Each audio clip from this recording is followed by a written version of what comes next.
નમસ્કાર વિદ્યાર્થી મિત્રો, હું પટેલ નીતા MNJ પટેલ માધ્યમિક શાળા સુરત, ધોરણ 10, વિષય ગુજરાતી, કાવ્ય 19, એક બપોરે. કવિનું નામ રાવજી પટેલ, સાહિત્ય પ્રકાર ઉર્મી કાવ્ય. વિદ્યાર્થી મિત્રો, આજે આપણે એક બપોરે કાવ્ય શીખીશું. કવિ પરિચય જોઈએ. રાવજી પટેલ, જન્મ 15/11/1939, મૃત્યુ 10/8/1968. સાહિત્ય પ્રકાર ઉર્મી કાવ્ય. ઉર્મી કાવ્ય એટલે કે મોટે ભાગે તે કાવ્ય ગાઈ શકાતું હોય છે. ઉર્મી કાવ્યમાં ઉર્મિઓ ઉત્કટતાથી નિરૂપાયેલી હોય છે. ઉર્મી ગીતોમાં ક્યારેક લય ને પ્રાસનો સુભગ સમન્વય થયેલો હોય જોઈ શકાય છે. કવિ પરિચય જોઈશું. રાવજી છોટાલાલ પટેલનો જન્મ ખેડા જિલ્લાના ડાકોર પાસે વલ્લભપુરાના ખેડૂત પરિવારમાં થયો હતો.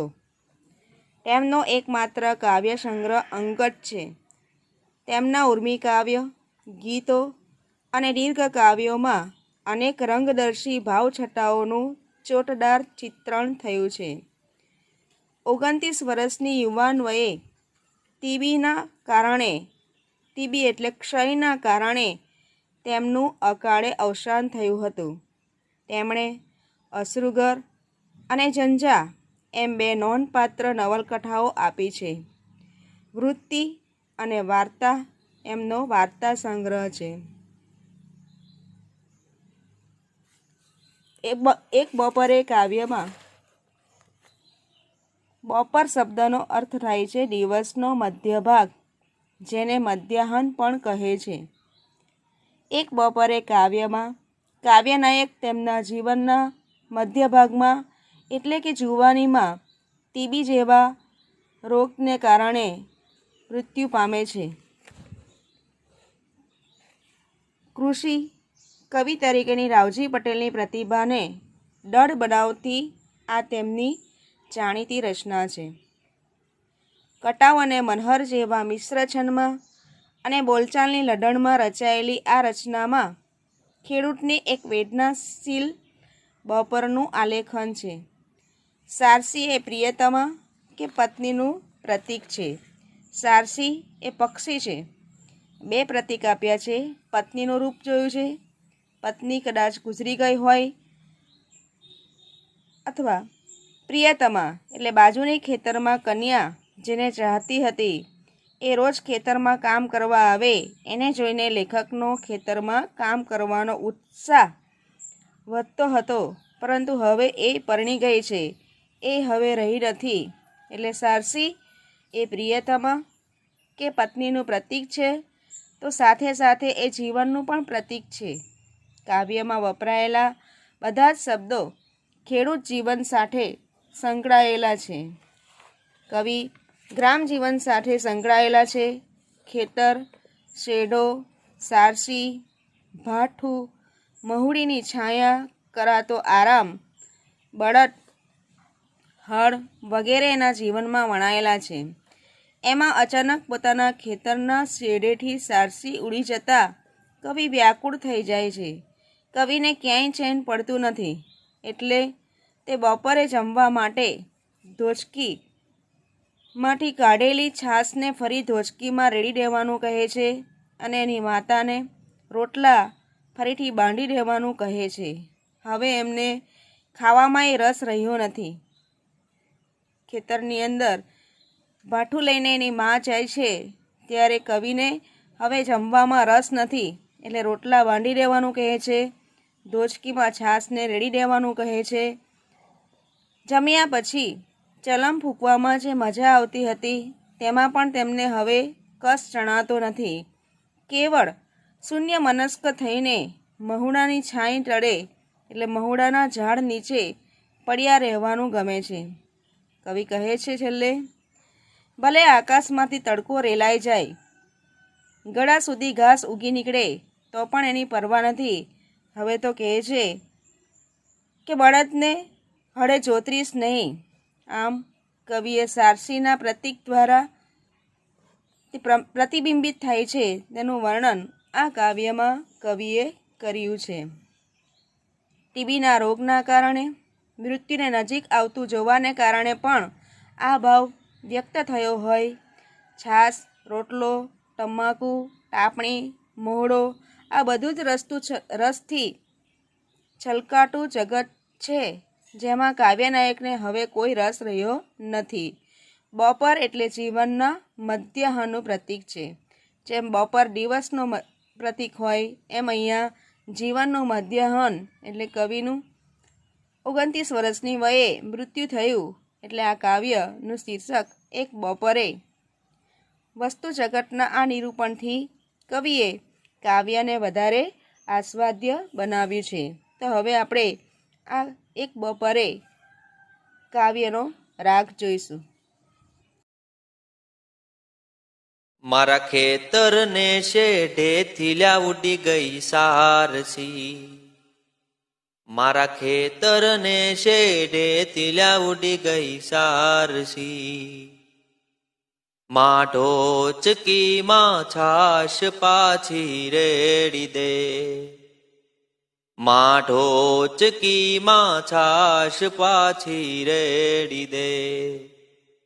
રોટલાને બાંધી દે. રોટલાને બાંધી દે. આ ચલમની તમાકુમાં કસ નથી. આ ચલમની તમાકુમાં કસ નથી. ઠારી દે આ તાપણીમાં ભારવેલો અગ્નિ. ઠારી દે આ તાપણીમાં ભારવેલો અગ્નિ. મને મહુડીની છાય તળે પડી રહેવા દે. મને મહુડીની છાય તળે પડી રહેવા દે. ભલે આખું આભરેલી જાય. ગળા સમૂહ ઘાસ ઉગી જાય. ભલે આખું આભરેલી જાય. ગળા સમૂહ ઘાસ ઉગી જાય. અલે એ બળદને હળે હવે જોતરીશ નહીં. અલે એ બળદને હળે હવે જોતરીશ નહીં. મારા ખેતરને શેઢે થીલ્યા ઉડી ગઈ સારસી. મારા ખેતરને શેઢે થીલ્યા ઉડી ગઈ. તો વિદ્યાર્થી મિત્રો, હવે આપણે કાવ્ય નંબર 19 એક બપોરે કાવ્યની સમજૂતી જોઈશું. મારા ખેતરના શેઢે થીલ્યા ઉડી ગઈ સારસી. કવિના ખેતરના શેઢા પરથી શું ઉડી ગઈ છે? સારસી. સારસી એટલે એક પક્ષી જે આ કાવ્યની અંદર પત્નીનું પ્રતીક છે અથવા પ્રિયતમાનું પ્રતીક છે. બીજો શબ્દ જોઈએ છે આપણે, ખેતરના શેઢેથી ઉડી ગઈ સારસી. ખેતરનો શેઢો. શેઢો એટલે સીમને એક રૂપ આપે છે. દરેક ખેતરને શેઢો હોય છે. ખેતરનો શેઢો લીલોછમ હોય છે. શેઢાઓથી સીમ ડીપે છે. શેઢો એક રીતે જોઈએ તો ખેતરની સરહદ પણ કહેવાય છે. ખેતરને આકાર આપે છે શેઢો. જ્યાં શેઢા ઉપર ખેડૂત બેસે છે, નાસ્તો કરે છે, બીડી પીવે છે, તમાકુ પીવે છે, તો એ જ શેઢા ઉપર એની માતા કે પત્ની ભાઠું લઈને ખેડૂતને જમાડે છે. સારસી. સારસીમાં કવિએ પત્નીનું રૂપ જોયું. પત્ની ગુજરી ગઈ છે એટલે માં રોટલો લઈને આવે છે. બીજું રૂપ જોયું કે બાજુની ખેતરની કન્યા એને ચાહતી હતી. એ રોજ ખેતરમાં કામ કરવા આવે એટલે કવિનો પણ એને જોઈને ખેતરમાં કામ કરવાનો ઉત્સાહ વધે. હવે એ પરણીને જતી રહી છે. આમ કવિના જીવનમાંથી અચાનક સારસી ઉડી જતાં કવિ વ્યાકુળ થઈ જાય છે. કવિને ક્યાંય ચેન પડતું નથી. એટલે એની માતા આગળ જોઈએ છે, માં ધોચકીમાં છાશ પાછી રેડી દે. રોટલાને બાંધી દે. કવિની માતા જમવા માટે ભાઠું લઈ આવી છે. ધોચકીની અંદર છાશ લઈ આવી છે. એ છાશને પાછી રેડી દેવાનું કહે છે. બપોરે જમવા માટે ધોચકીમાંથી કાઢેલી છાશને ફરી ધોચકીમાં રેડી દેવાનું કહે છે. રોટલાને બાંધી દેવાનું કહે છે. જે રોટલા કાપડના ટુકડામાં બાંધીને માતા કવિ માટે લઈ આવી હતી, એ આજે કવિ વ્યાકુળ થઈ ગયા છે. જમવામાં કે પીવામાં રસ નથી, એટલે કહે છે માં ઢોચકીમાં છાશ રેડી દે, રોટલાને ફરીથી બાંધી દે, હવે મને ખાવામાં રસ રહ્યો નથી. શબ્દ સમૂહ માટે આપણે એક શબ્દ જોઈએ, શેડો.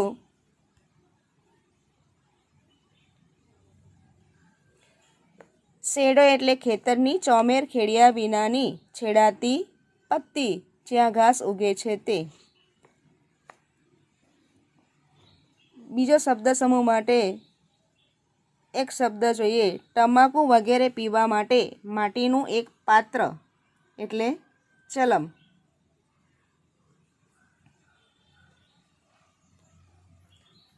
કવિ કહે છે આ ચલમની તમાકુમાં ઘસ નથી, થારી દે તાપણીમાં ભારવેલો અગ્નિ. તમાકુ પીવામાં પણ હવે કવિને કસ રહ્યો નથી. હવે તેમને જમ્યા પછી ચલમ ફૂંકવામાં જે મજા આવતી હતી તેમાં પણ તેમને કસ જણાતો નથી. કેવળ શૂન્ય મનસ્ક થઈને તેને બેસી રહેવાનું મન થાય છે, એટલે કહે છે થારી દે આ ટાપણીમાં ભારવેલો અગ્નિ. જે અગ્નિ સળગાવ્યો છે એ અગ્નિને પણ આ ટાપણીમાં ઠારવી દે. અહીંયા બીજો શબ્દ સમૂહ માટે એક શબ્દ જોઈશું આપણે, ટાપણી. સાઠા વગેરે સળગાવી ટાળ ઉડાડવાની ક્રિયા. તાપવું તે શિયાળામાં આપણે તાપણું કરીએ છીએ. એ તાપણાની અંદર સળગાવેલો અગ્નિ, એ છાણાની અંદર અગ્નિ સળગતો હોય છે.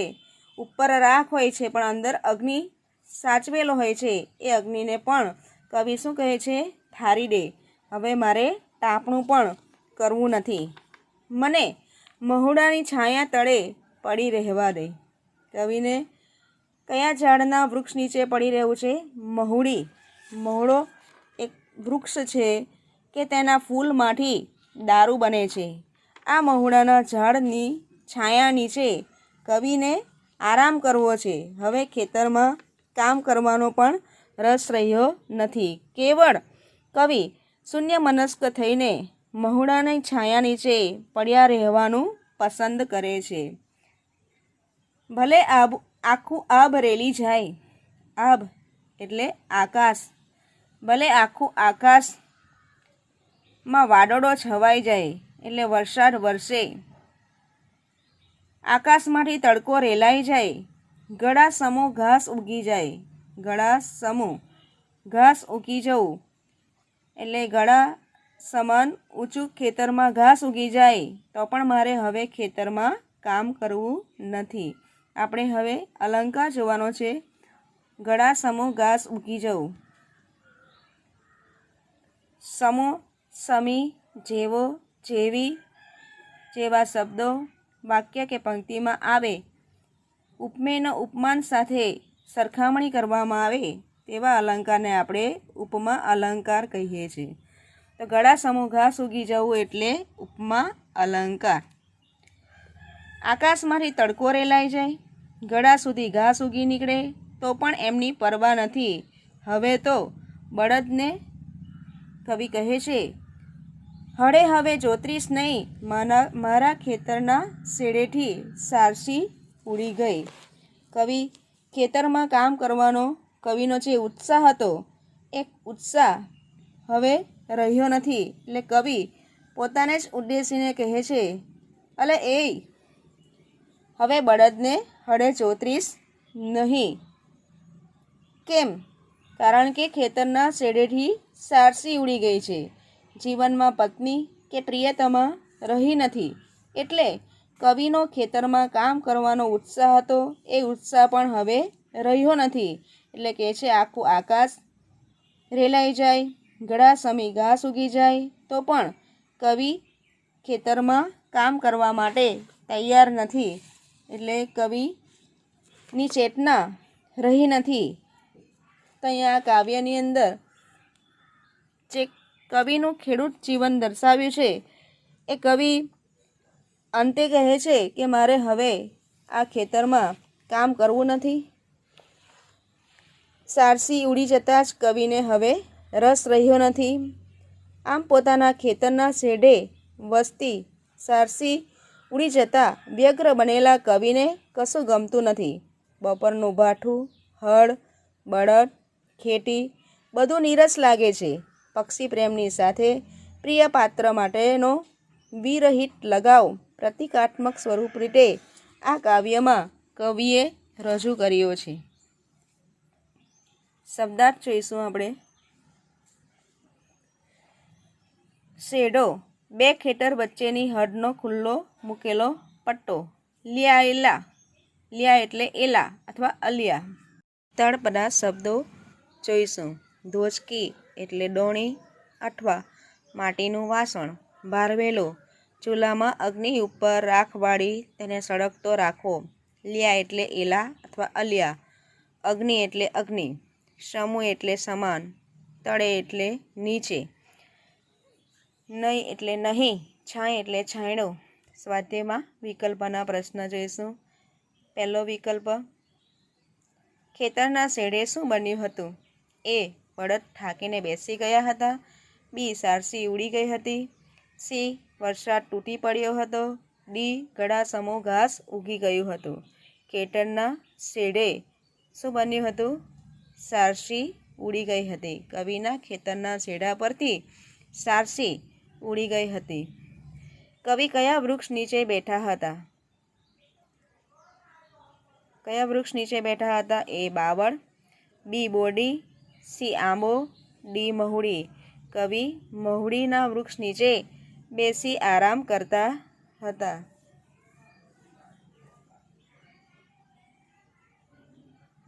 એક વાક્યમાં ઉત્તર. ધોચકીમાં છાશ પાછી રેડી રહેવાનું કવિ કોને કહે છે? ધોચકીમાં છાશ પાછી રેડી રહેવાનું કવિ કોને કહે છે? એની માને કહે છે. કવિ ભારવેલો અગ્નિ ઠારી દેવાનું કેમ કહે છે? કવિને હવે કોઈ કાર્યમાં કે વસ્તુમાં રસ રહ્યો નથી. કવિને હવે કોઈ કાર્યમાં કે વસ્તુમાં રસ રહ્યો નથી. આથી કવિ ભારવેલો અગ્નિ ઠારી દેવાનું કવિ કહે છે. 2-3 વાક્યના પ્રશ્ન. કવિ ક્યાં સુધી મહુડીની છાંય તળે પડી રહેવા માગે છે? આખું આકાશ ભલે રેલાઈ જાય, ઘડા સમૂહ ઘાસ ઉગી નીકળે. અર્થાત જીવનના અંત સુધી કવિ મહુડીની છાંય તળે પડી રહેવા માગે છે.